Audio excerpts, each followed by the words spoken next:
Well, hello, good morning, good evening, good night, wherever you are in the world. I am Yasmin West here with Bob West on behalf of Radio Bob, and we have another special guest for you, Jason Hoffman, on a topic we haven't done before, and that is barbecuing and the arts of barbecuing and all the fun adventures you can have and come out with a tasty meal as well.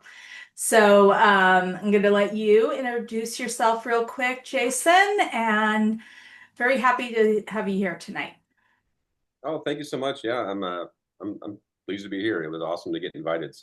Yeah, my name is Jason Hoffman.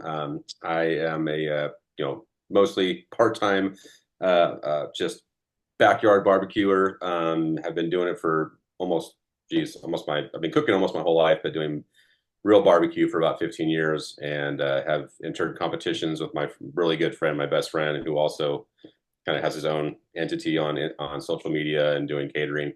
And yeah, just love to cook for family. Started with family and friends over the years, and got bigger events, and we started doing a couple competitions. And now we're sort of off to the races and wanting to get way more into doing competitions and things like that in catering. So And so you say you've been barbecuing for a long time, so obviously you enjoy it. You must be getting something out of it. And maybe perhaps you can describe what led you into the idea of moving from the backyard to the competition world, and how you and your buddy came to that kind of agreement to send you on this path that is probably as destructive as any one of our land speed racers. oh yeah, it can definitely put a dent in your time availability for friends and family. But the beautiful thing is with barbecue is everybody kind of gets something out of it at the end, right? I mean, I can spend all day doing my hobby, but then we all get to enjoy, the fruits of the labor at the end, as long as you don't burn it and ruin it. Yeah, so like I said, started cooking at a very young age, got into, like most people do, grilling, standard just outdoor cooking. And then about 10, 12, 13 years ago, got into actual barbecue, low and slow, smoking, ribs, brisket, pulled pork and ribs early on. And after we kind of started perfecting some of our recipes, then it became I'd love to open a restaurant. Always wanted to open a restaurant, but I never wanted to lose the love for cooking. For And we you, thought, yep. yeah, and I don't want a restaurant to, run. And my wife and I always kept saying, should we do it? Should we do it? We'd have friends that would say, hey, you need to open a restaurant. You need to open a restaurant. And then we just said, what about a competition? What about, when we did I did a couple small ones just, at work with, 50 people doing this, or with, at a, an event that wasn't a competition, and after you win a couple, you're like, well, maybe there's something here. Then we did our first rib competition at the Placer County Fair, and we took home the People's Choice Award first place on that one. And that's when we went, okay, we actually know what we're doing. And so we've been trying to enter that realm more often. How was the emotional high coming out of that event? It's funny. It's surreal. It's almost like, it's like a sporting event. It's almost, being in Little League, for a season, and at the end you're at the championship, and it's pretty surreal. And especially, I'm super, super critical of anything I cook, overly critical. Um, I literally, we went this last one we did, we won third place for they usually have a People's Choice event, and then many time a judging KCBS, the Kansas City Barbecue Society event. Usually they sort of both happen at the same time. And this last time, I mean, I almost didn't even give the judges our ribs because we just had an issue. We had 100 racks of ribs we had to cook, and it was sort of a fiasco. And we said, I just all right, this is it. This is as good as they're going to get. We turned them in, and we ended up winning third place out of, I think, 12 teams, and which was really great. And got to talk to the judges, and it was a high. I mean, you hear everyone's cheering, and they're all high fiving. You've been doing this for 48 hours almost straight preparing, so it's pretty fun. So these competitions, you said Placer County Fair, so that particular one was held during the fair. So people could have come in and sampled your wares or been part of the competition or part of the judging, but you also they have these at car shows, and then they have just specialty events dedicated to this. I mean, right? I mean, Correct. Yeah. there's a level, like you said, all the way up to the Kansas City barbecue guys where you're flying right to their main door for the final, I assume, right? Is that what we're talking about? Exactly. I think that, there's, like I said, there's sort of this level of, region, local, city or put on by the Elks Lodge or something, that nature where it's just you got 5 or 6 teams, local, churches and things that put on, which is kind of some of the stuff that I've seen around here. And then you have all the way to the level of Kansas City, Barbecue Society, where people travel with their rigs all the way across the country to compete for pretty good money. So and there's everything in between. And you can do a KCBS event and be in the backyard barbecue, category. You can go to a, sort of a backyard event, but there's actually KCBS judges there, and it's actually worth points if you're an actual competition team. So there's sort of everything in between, depending on where you want to go. If somebody wants to compete with barbecue, it's a lot of fun. So you were standing there at one point with your buddy, and everybody was talking about the restaurant. You said no, no, no. So who prodded you and got you the barbecue? What did you start out with? And tell us how long to get where you are now. Just in when starting out, just barbecuing. Yeah, you didn't have the Oh, trailer already in your backyard, did you? So no, yeah. So it started with just like a standard kettle Weber. I did my first pulled pork. And I was standing there at about 11 o'clock at night, waiting for this thing to come up to temperature, and just thought, "What am I doing? I have no idea what I'm doing." And then I think then I tried some ribs. They turned out pretty good, and then realized my buddy, my best friend, everything, most of things that guys do, I feel like comes out of competition. So okay. my best friend got a pellet smoker. He got a Green Mountain Grill, a pellet smoker. Went over to his house, and another friend of ours had a just kind of a cheesy little $100 offset smoker. We all went up to his house, had ribs, and they were the best ribs I've ever had in my life. And and I went, I can't have him cooking better barbecue than me and better food than me. And then my other friend, so he bought the Green Mountain. He cooks, a pulled pork. Same thing. I can't have my friends cooking better food than me. So of course, what do? I begged my wife, 10, 12 years ago to go out and buy a, $800 pellet smoker with on one income, and she graciously let me buy it, and I've been forever trying to serve her barbecue to try to repay her letting me get my first grill. So, uh, so I've amassed a group of cooking vessels in my backyard. I think I have somewhere of 6 or 7 different things I can cook on in the backyard. And then a friend of mine, we both somehow came across a true like trailer smoker that now we use for our big competitions. We found out we can cook 100 racks of ribs on it. It's just Oh. not real. So you're talking about like the for our non-visual audience, a tow behind trailer, probably somewhere around 13, 14 feet in length from tongue to tail, maybe. And Yeah, about 12 feet. It's not a traditional offset smoker. Like a lot of people see, if you picture a propane tank, sort of, brown down and dark, in color, and then you have an offset firebox, and the fire, you create a fire, and then you have a draft on the other side with your chimney. And so it basically drafts, the heat comes across the meat and it'll draft off. And that's a typical offset smoker that most people use in competitions and have used for, decades. Ours okay. is Ours is homemade, where you have it's the firebox is in the front of the trailer by the tongue, and then it splits into 2 sides, and then you have doors on the side that you can open up on either side, so you can cook one temperature on one side and do briskets and do ribs on the other side and chickens, and it's really pretty cool. So let's talk about that, because a lot of our listeners are racing oriented and they work on cars all the time. That's what Yeah, when they're not on a track, they're working on their car. right. And so some people say, well, you can get a car. And they're like, no, dude, you don't understand what I call the cathartic experience of building something and then racing it down the track. So maybe you could talk about a little bit of your challenge that you find, and the joy that you found in just building that trailer. And now you're going to take it out and prove its value to you. Oh, I wish I could say I built it. I'm better at cooking than I am building. So my best friend Tyler, who he's got a company and social media presence that's called Pig Sure Perfect Barbecue. It's fantastic. So that I will definitely want to promote that later on. But he did build his own first offset smoker with a propane tank and welded everything and built it. And then shortly thereafter, we got a call from somebody that out of I think up near Butte, near Chico, there was Okay. a Lions Club that had somebody had built a smoker on a frame, and they had an almond orchard, and it was sort of used for events for the local Lions Club, I think. And then it just something happened. It got left somewhere. It was there for 5, 6 years. And through a friend of a friend of our friend, they said, "Hey, I know some guys at barbecue. Do you want this thing?" And we took a picture of it, weeds, growing through it. We said, "Yeah, it's worth a trip up there." So to look at it, and yeah, lo and behold, put it on a trailer because it had no tires were flat, everything was not working. Towed it home, and that was it. We started working on it and kind of got it registered, put new tires on it, cleaned it all up, and did our first cook on it. And we just looked at each other and went, "This is how does this thing even working? This doesn't make any sense." And we love taking it to barbecue events because it's sort of the junky, home built car that's racing against other beautiful, cars, or the old, quarter horse that's going against, stallions. It does not look pretty, but it keeps making really good barbecue. So, out of curiosity, for the people that want to geek out on this, obviously we interview people that are passionate about their hobbies.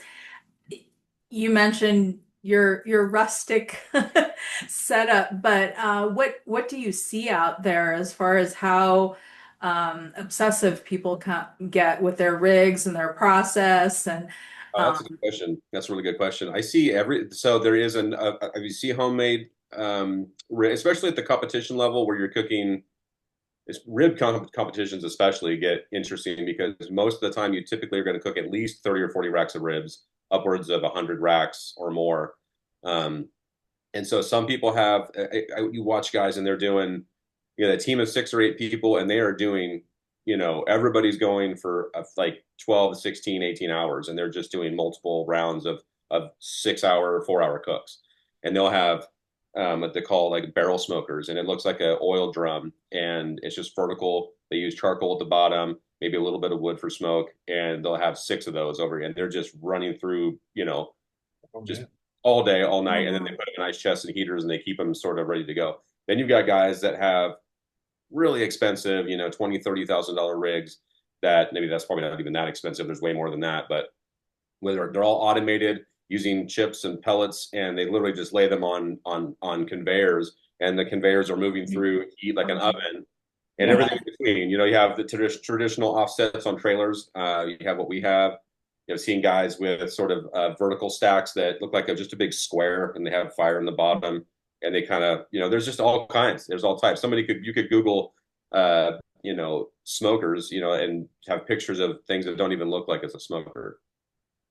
It's pretty crazy.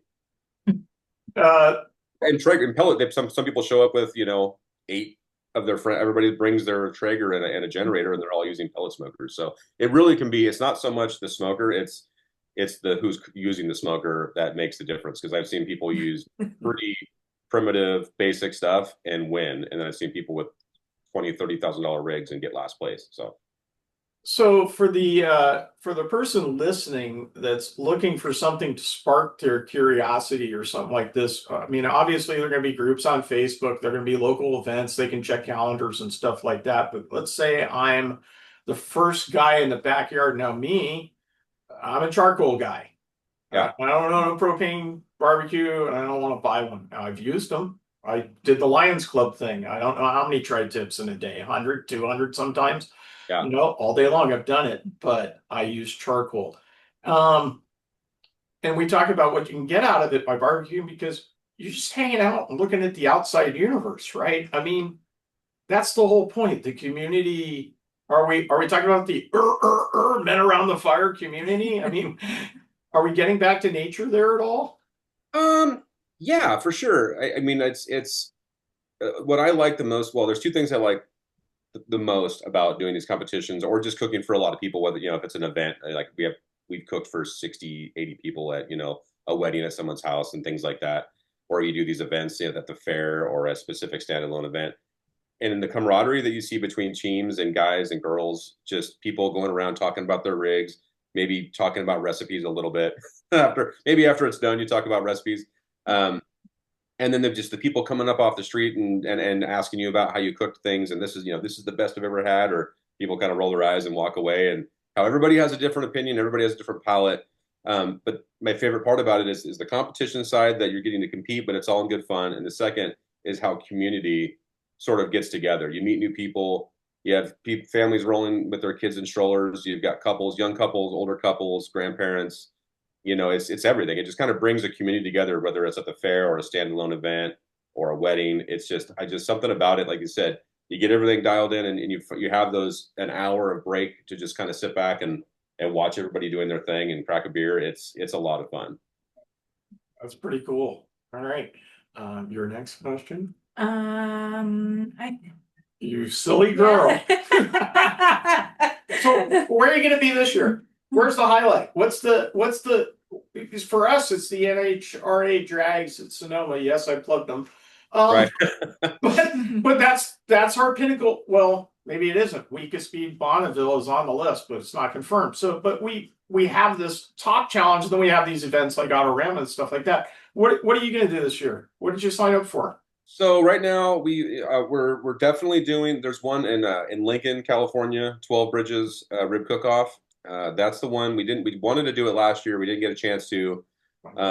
We don't have between my friend and I. We don't have the time really or the energy to do 4 or 6 competitions each year like we'd like to, because they start around in April or May and might go to September, and we just doing them twice a month or once a month is just it's. And I have a weird schedule. We're kind of opposite schedules, and so we have to plan it. Right. So we for sure are going to do the one in 12 Bridges. There's another one in Lincoln, I think at the rodeo that we're talking about doing. And we got asked last year when we took 3rd place on the KCBS, which I might add, apparently 2nd place and 3rd place were like 0.001 difference in the score. So we basically tied for 2nd place. I'd like to throw it out there. Awesome. But the KCBS judges came up and said, "Hey, there's one at the state fair. You guys, we really would like to have you guys come down and do that one." So we're tossing around maybe doing the state fair as well. It just sort of depends on cost and timing and schedule, but for sure we're doing the 12 Bridges rib cook-off. And apparently, from everything I've talked to, it's really, really well ran and decent cost for them, because sometimes it can be expensive. It can be 30 or 40 bucks for a ticket, and you get 10 ribs to check, and then you have to kind of like barbecue to spend $30 or $40 for some ribs. So yeah, I try not to buy tickets.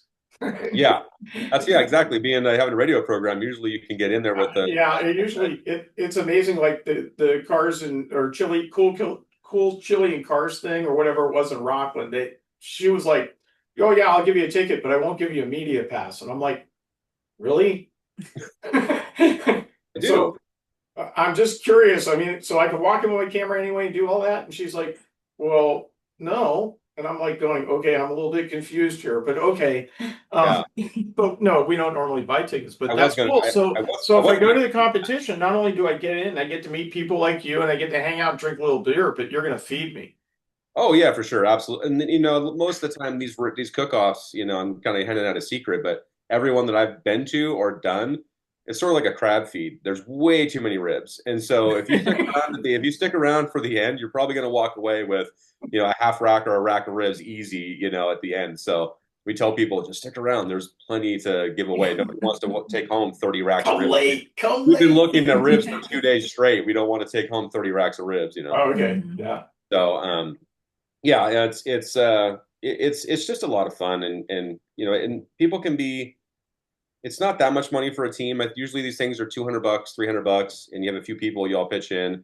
That usually supplies all your meat. You just have to bring your supplies, so your seasoning, your rubs, your sauce if you want to, wood for a fire. It's more just time. It's energy, and I can't think of a better way to spend my energy than working with other people in my community and some good old-fashioned competition. And at the end of it, we all get to eat good food. So do they supply the meat, or do you?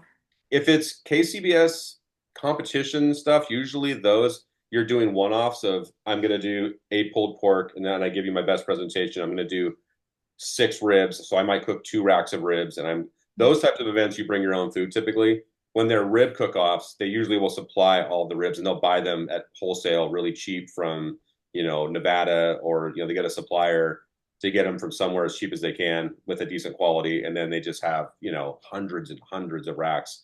And you pick them up the day before, and you get to prep them and kind of get going.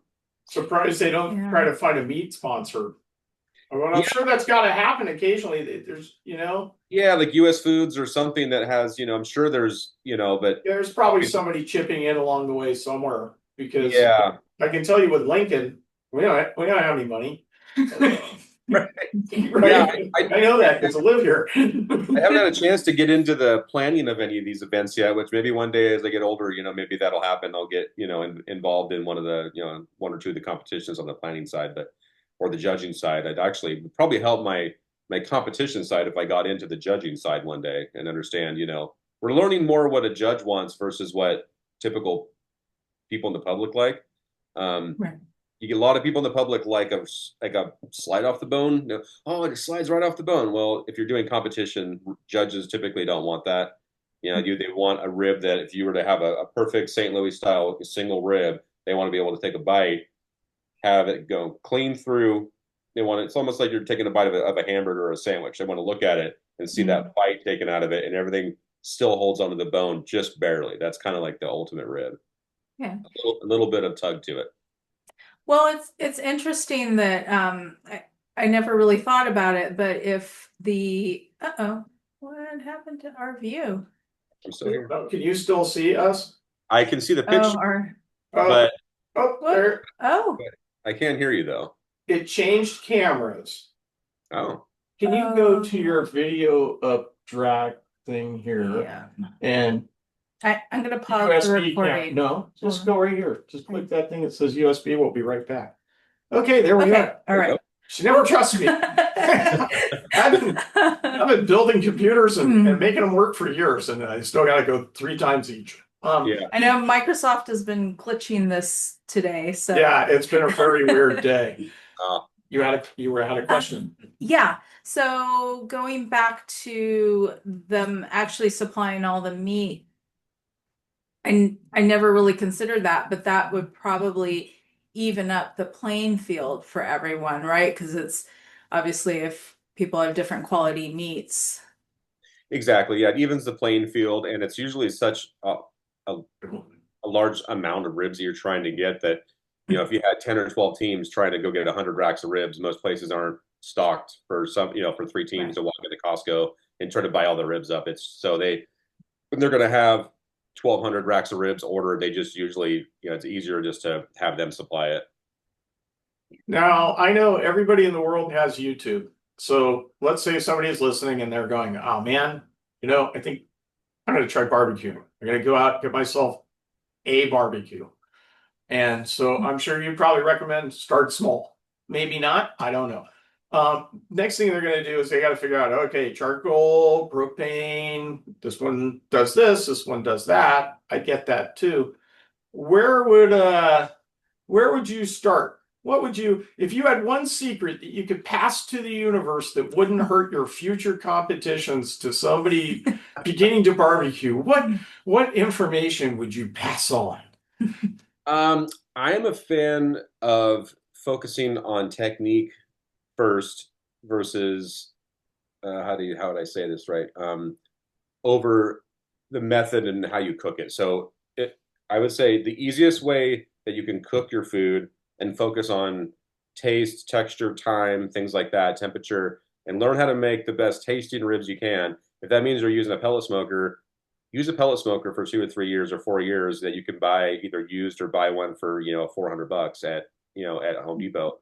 At the end of the day, when you might notice a little bit of a difference or color. That's what we notice a big difference is color on offset smokers that use traditional wood. You get a much deeper, rich red color, a little bit of more smoke. And sometimes on briskets and things like that, you get a different texture a little bit. But for the most part, pellet smokers, they're super easy. I mean, it's an oven that has smoke in it. It's very easy to use. There's a few little things that are different between it because, offset smokers, traditionally, the heat's coming across the top and it's sort of a convection. Whereas a pellet smoker, the heat's coming from the bottom and kind of rolling over the top. So they just cook a little different.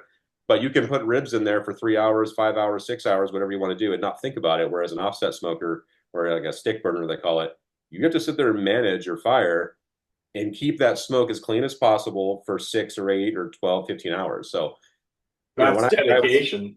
Yeah. So when I first started out, it was, I did a little bit of, like I said, here and there on some stuff. And then I got a pellet smoker and then I spent years just perfecting what my recipe is. And then now, we have access to true offset smokers and we do it for fun, but I still don't have time to do that. I still use I've been doing this for quite a while, and I still use my pellet smoker all the time.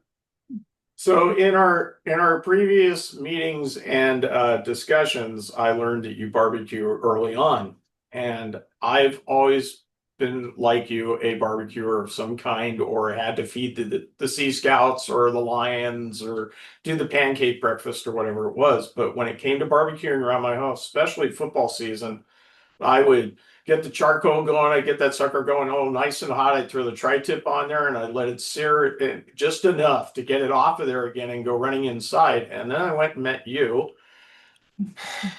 The idea of competitions I've heard about, but I hadn't really kind of focused on it. And then you were talking about how much patience you had. And I just kind of looking at myself in the mirror going, you're supposed to have patience when you barbecue. Why would you do this? Because I don't have a lot of friends, so you can see, later on in life, you don't really think about it. You're standing out there in the backyard, you're looking at the sun, you're going flip, flip, flip. Okay, I'm back inside to watch the game or the movie. And since I've met you, now she doesn't see me for like an hour and 15 minutes. There you go. Or 2 hours because I put the smoke on the fire on this side and the tri-tip over here and a little cherry wood today and a little apple wood tomorrow, It's all the because you said, oh, you need patience with ribs. And I'm like, patience? well, Something I don't have, as you know. well, for me, it's. I mean, I've been, like I said, some of my earliest memories, my favorite memories, are cooking with my dad, cooking with my aunt, on holidays, and so for me, it goes back to there's a joy to cooking and cooking for people. If I'm cooking for myself, my barbecue is probably a bowl of cereal as I'm watching TV at night. I won't barbecue for myself. I mean, I'm going to barbecue for my family, for my friends. I enjoy it at the end, but many times I mean, if I've stared at barbecue all day, like I'm not even really interested in eating it. But I enjoy being out there, looking at my family, looking at friends. Everybody's joking. There might be some cornhole going on. People are coming and going, and that's the part that I love about it. And then sort of the science behind it, the little tiny, I mean, one little tweak. You use, foil instead of paper. You use paper instead of foil. I added this amount of brown sugar to my rub, and everything's different. And it's I like that little part of it too. So it's yeah, it's something, there's something calming about having a day or half a day or 2 days of just this prep. And at the very end, and I walk away and then let everybody try it and see, and hopefully it's good. And yeah, it's just like I don't know how to describe it. It's a trip. You're on a trip when you're doing barbecue, for me anyway. So, yeah, so it sounds like part of it is that sense of community, bringing your family and friends together that enhances the experience. Oh, 100%. Yeah, if it's dinner, I'll throw, boneless chicken breast or maybe some burgers on the, like you said, the Weber, and we're done. It's quick, some salmon. But that's grilling to me, there's grilling and then Yeah. there's barbecue. And barbecue it's low, it's slow, it's care, I'm making this for somebody. I want it to be the best possible thing that they can have today or this week or this month. So you do these competitions, and your buddy's catering sir's name was. It's instead of it's like kind of a play on words like picture perfect, but it's pig, sure, perfect. Okay. Barbecue. Oh, So Yeah.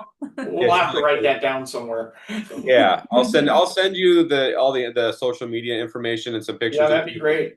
I have an Instagram page. It's called Full Plate Barbecue. But primarily that's just, I got into it for cooking and just kind of keeping track of the cooking side of social media. And we did a couple of competitions early on with it. But once he's put a significant amount of energy and money into what he's doing. So we do all of our competitions under Picture Perfect now. And we do catering. He does catering. I'm going to be doing one probably in April for a big like calf branding event. We have friends that have a cattle ranch, and we're probably going to be doing something for a couple hundred people, 100 people or so. But I'll send you all the information with some pictures of both sides and give you that. Yeah, that'd be generally cool because we meet. Obviously, we go to a lot of these racing events and stuff like that. And I know up there at Placerville, they have a snack bar, but every once in a while they have this barbecue guy that comes out, Mhm. and he just tosses out food to people. I haven't quite figured out if they're paying for it or if the raceway's paying for it, but Yeah. there's opportunity, I'm sure, everywhere. We talked about chili and cool cars, which sounds really neat, and it's a local event, and obviously we'd love to support that. And I love chili. I'm a huge chili fan. I have a good, chili verde style green chili that I do Oh, when I do competition. I've done a couple like in-house like, work competitions with chili and every time it's won. And I was going to do it last year and we ended up we went having to go on vacation, but we planned a vacation and we weren't able to do it. And then the same thing with this last year. I couldn't do it again. So I'm hoping yeah. next year I finally enter that competition.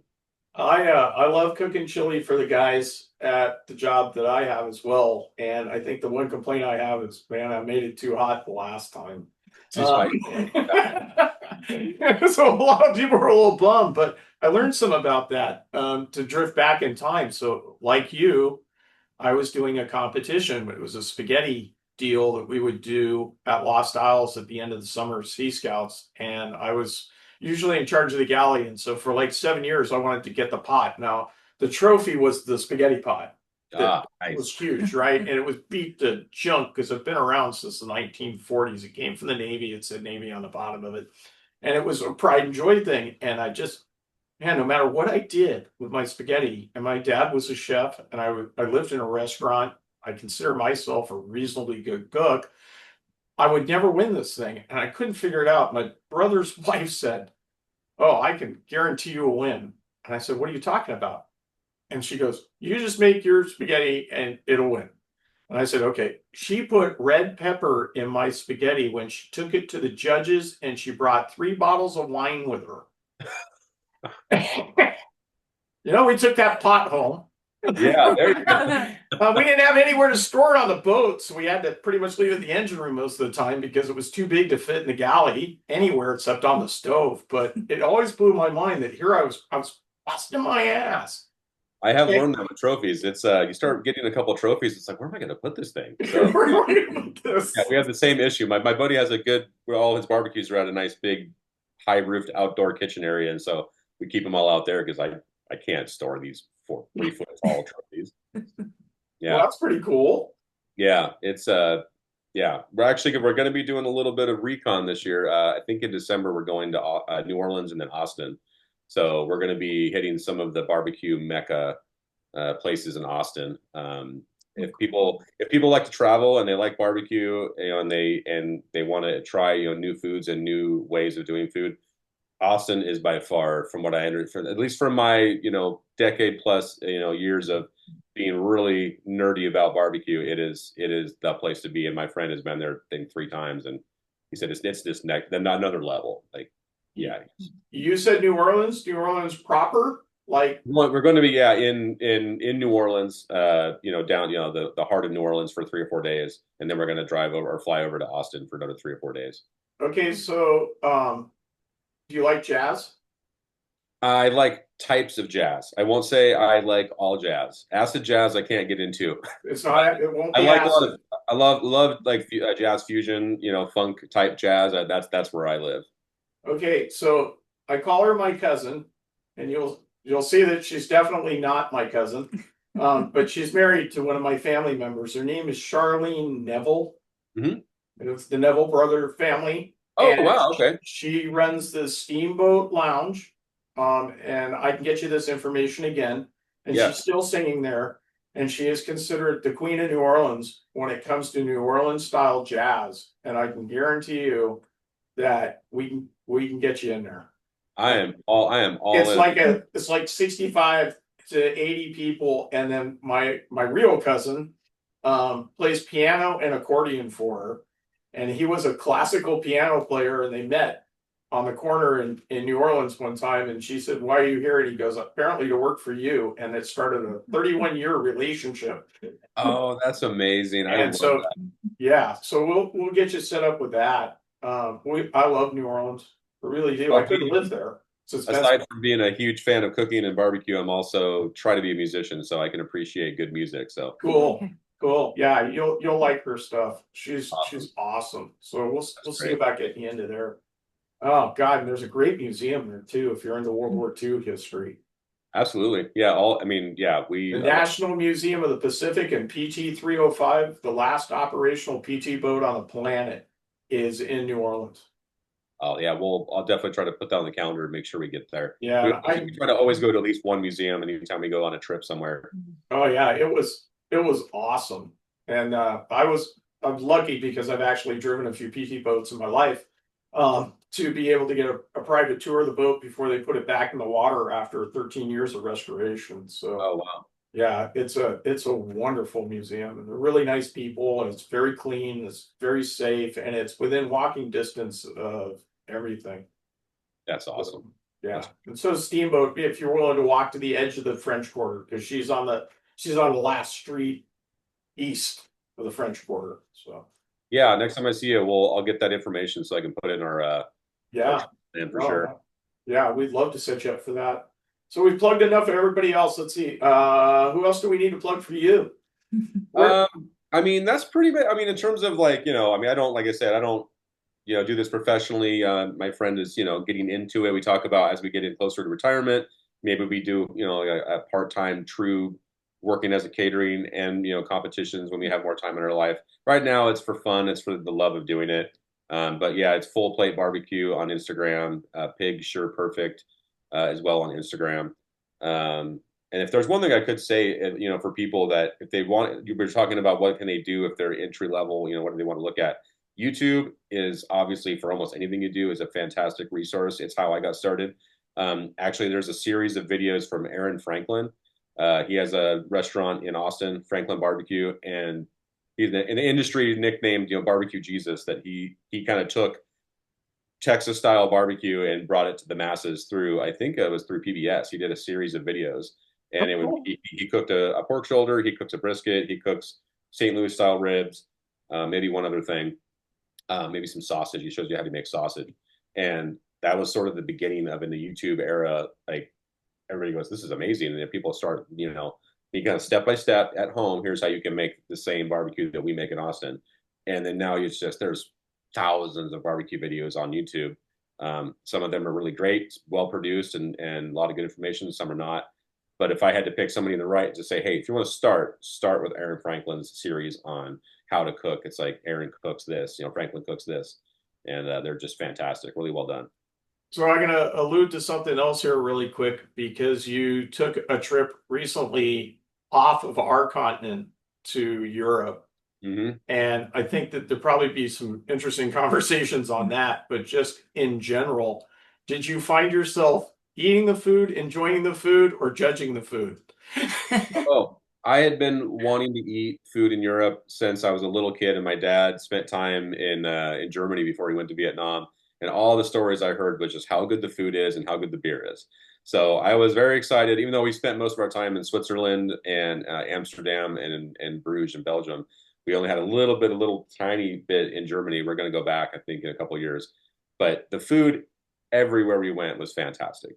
It was just food that maybe some people can't eat here because of dietary issues. You go to Europe and that doesn't exist. Whether it's bread or cheese or cured meats, everything's different. Out of And all the meals that everything's prepared fresh too. yeah, mostly. I mean, Most of everything it, yeah. it didn't matter what type of food we had. It was, but every bed and breakfast that we stayed at and place like that had almost everywhere had a breakfast prepared for us where we stayed. And they were some of the best breakfasts I've ever had in my life. It's always local. Somebody local provides, the pastries and the breads. Somebody local makes the charcuterie. Somebody local makes the cheese, within, 100 miles. And everywhere we would go, it was the same thing. It was all different, but it was always local, always fresh. Never made us feel, oh, I ate too much bread or I ate too much this. It was totally different. And everything from I had my best Chinese meal in Zurich. I had my best French fries I've ever had, and like custom French fries in Amsterdam, on down the best Peruvian food I've ever had in my life in Bruges, Belgium. It didn't matter what type of ethnic food we were eating; it was just the food was fantastic everywhere we went. That doesn't say that there isn't bad food in Europe, but we were lucky enough that using reviews and Google and asking locals, like different people in restaurants, and where do you like to eat? I don't want to go where necessarily Google tells me, where do you like to eat when you're not working? That's what my wife always does. That's how we found this Peruvian place. And it's still one of my favorite meals I've ever had in my life. And it was just this young 20-year-old kid working at the beer museum. And we said, where should we go? He goes, well, there's this place. And it's, no, no, no. Where would you eat if you wanted to go with your friends and have the best meal? Yeah. Guacamole. Guacamole. We're like, what's that? It's a Peruvian place. You got to go do it. He is like a Michelin star chef, and he came here and opened up a restaurant. It's a little hole in the wall place, outskirts of town, and it was amazing. So that's everywhere we go. It's usually food driven. You know, anywhere we go on vacation. Cool. Cool.